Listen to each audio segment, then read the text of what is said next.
The rain hits the English hillside like a whip. Sharp, cold, unkind. Eadric pulls his cloak tight, but the water still slides down his neck, cold as a knife tip. He knows the real danger isn't the storm you see. It's the one you feel slipping into your bones. In a few hours, the night wind will drop below -5. And out here, that's not weather. That's a verdict. So here's the question. If you were trapped on a frozen hillside with no fire, no shelter, and nowhere to run, how long would you last? Tonight, Eadric has only 7 ancient tricks. 7 quiet lifelines whispered from shepherd to shepherd, and each one is a way out of the storm. The rain only gets heavier, each drop hitting Eadric's wool cloak like a small hammer. He can feel the weight of it now soaking through, running down his ribs. That's the moment most people today panic. They think wet clothes mean game over. They think once the water gets in, there's no way back. But out here, that belief can kill faster than the storm, because wet clothes aren't the real problem. Wearing the wrong thing is. Wearing it the wrong way is. Eadric remembers what his father told him when he was just a boy trailing behind the flock. Wet wool never betrays you. It sounds backwards, I know. But up here on a frozen hillside, backwards often means alive. So he does what shepherds have done for centuries. He doesn't squeeze the wool tight against his skin. He shakes out the top layer, lets the water slide off, and keeps the middle layer puffed with air. That loft is everything. It's the tiny pockets that hold warmth even when the wool is drenched. Archaeologists found the same lanolin-rich fibers in medieval wool fragments at Coppergate. Those fibers, they trap heat like nothing else. And if you want a modern comparison, think of it this way. A wet cotton hoodie is basically a cold sponge strapped to your chest. Wet wool is a heater with the lights turned low. Within minutes, Eadric feels the bite of the wind soften. Not gone, just dulled enough for him to stand his ground. His core warms, his breath steadies, his legs stop trembling.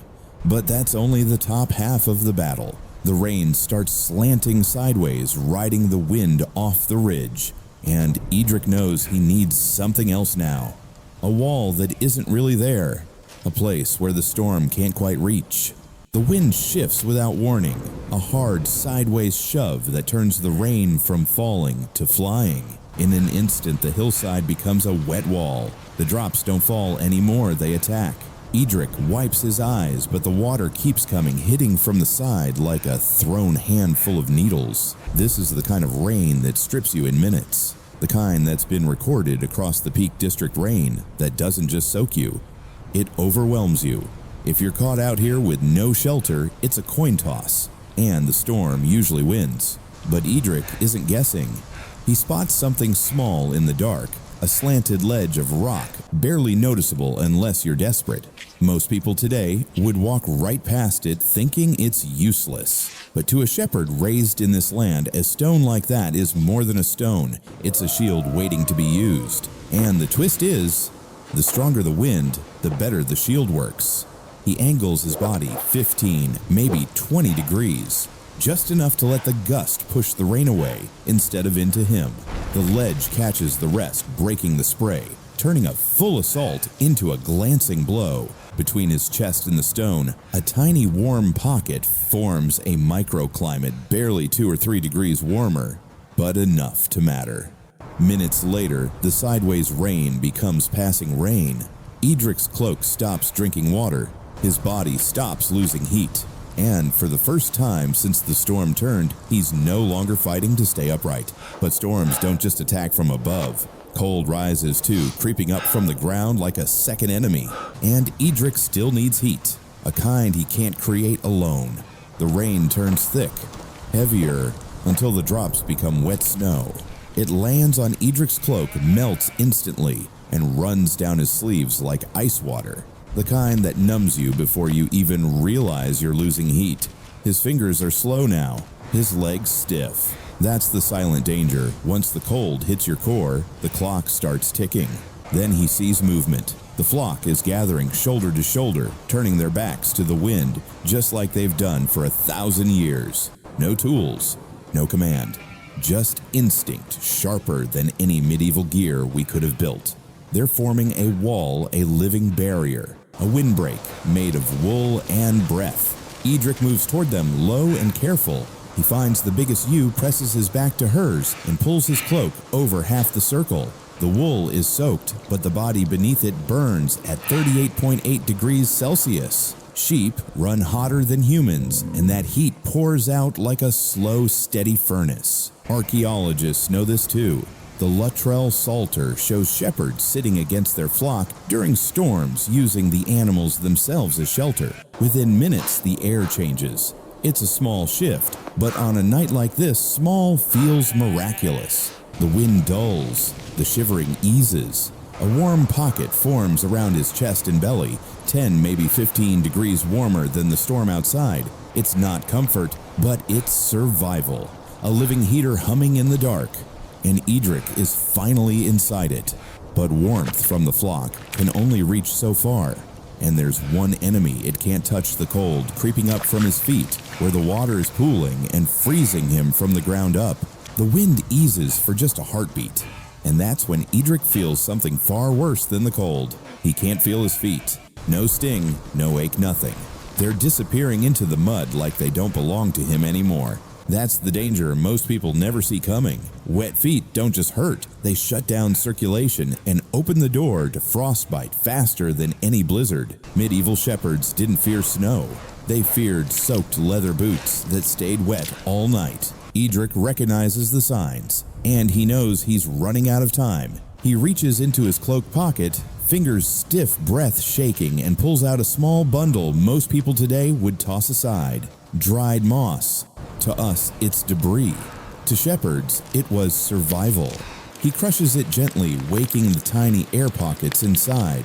Heather moss, peat moss, both have a natural honeycomb structure that traps warm air the same way modern insulation foam does. Archaeologists even found moss stuffed inside ancient bog shoes in Ireland, proof that this trick is older than most tools we use today.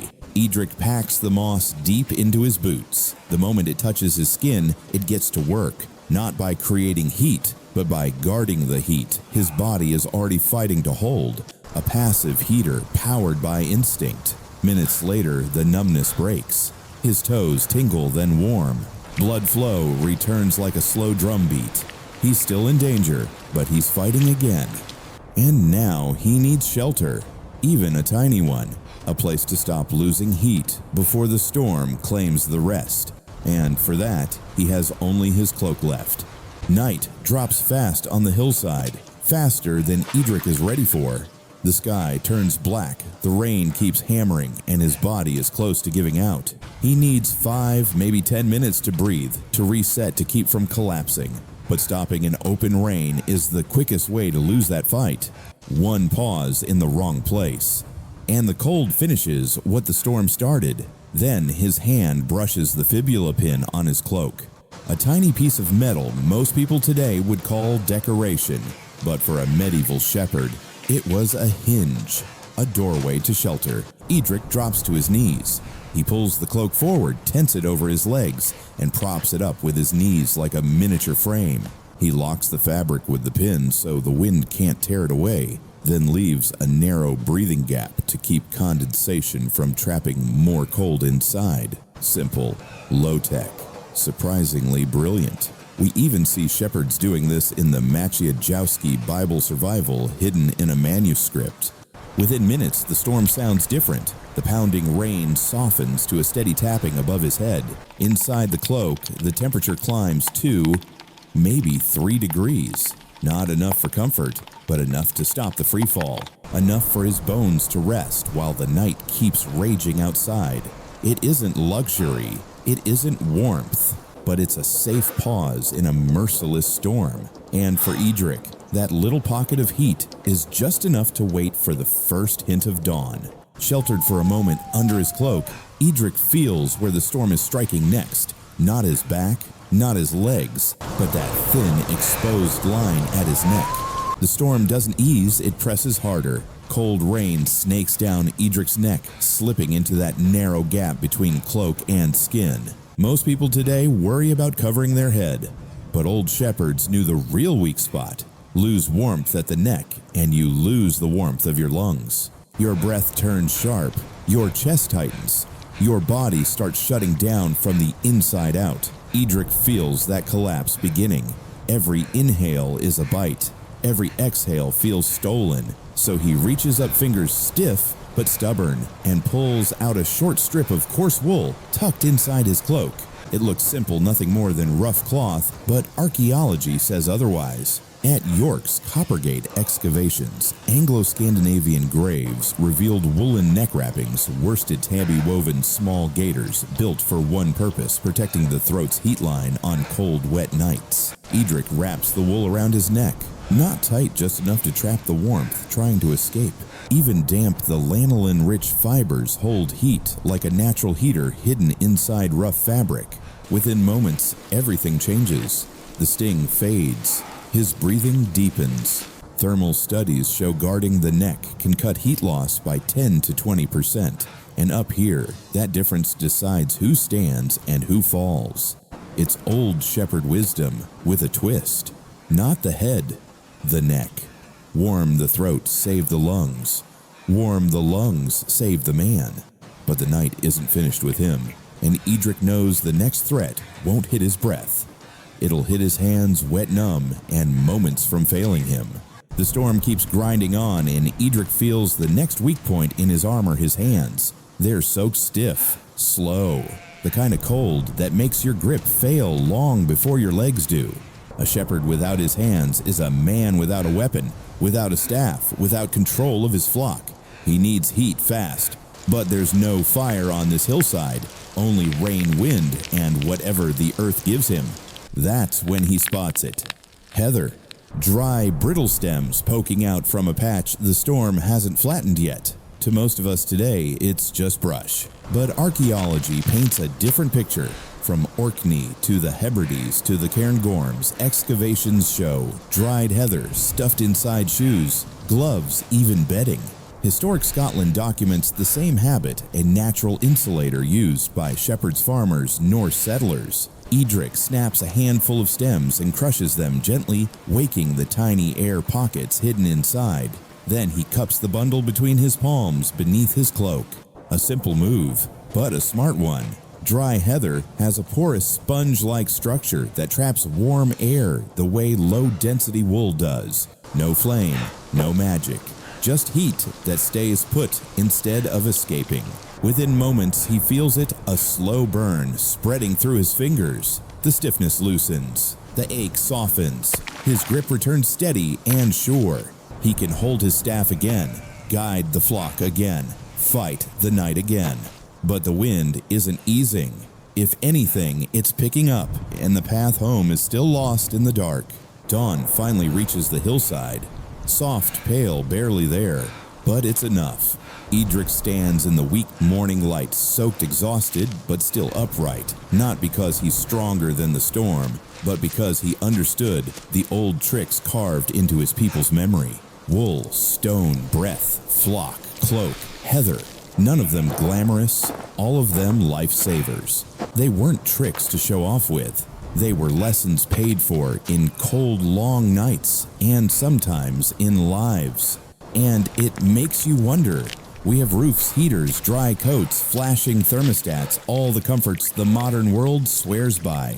But if a storm pinned you down for 24 hours, no power, no gas, no easy escape, which technique would you trust first? Which one would keep you standing like Eadric? Because next week, we're stepping inside stone cells built by medieval monks, places that stayed warm in ways that feel almost magical today. But were nothing more than science, instinct, and grit.